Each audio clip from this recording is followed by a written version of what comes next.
Breaking news Marathi या वृत्तवाहिनीला subscribe करायला विसरू नका आणि हो, व्हिडिओ आवडल्यास नक्की लाईक करा। मुख्य संपादक वसंत पानसरे। पाणी बॉटल पडली महागात, पाणी आणण्यासाठी गेला आणि 1.5 कोटीची बॅग झाली लंपास।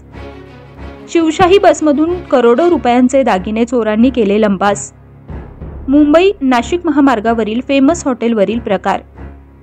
नाशिकहून मुंबईच्या दिशेने परिवहन महामंडळाच्या शिवशाही बसने निघालेले सोन्याचे व्यापारी किरण कुमार धनराज पुरोहित यांच्याजवळील 1,68,00,000 रुपयांचे सोन्या चांदीचे दागिने आणि 2 लाख रकमेवर चौघा अज्ञातांनी डल्ला मारलाय।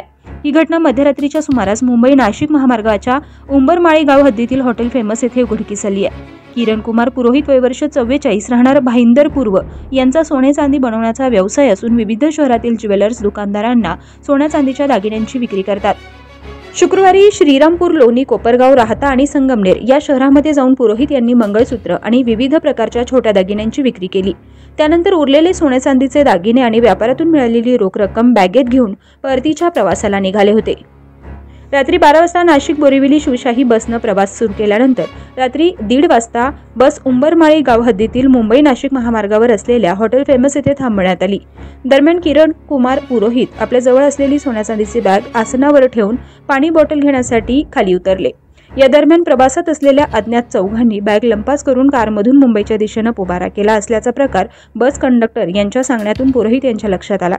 त्यानंतर बस चालकाने कारचा पाठलाग करण्याचा प्रयत्न केला असता कार रस्त्यावर दिसून आली नाही। आपल्या जवळील मौल्यवान अर्थात सोन्या चांदीचे दागिने चोरीला गेल्याने किरण कुमार पुरोहित यांना धक्का बसला।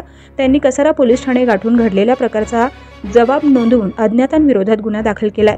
या प्रकरणाचा पुढील तपास पोलीस निरीक्षक सुरेश गावित हे करत आहेत। Breaking news Marathi, Mayur Kirpan, Kasara, Shahapur.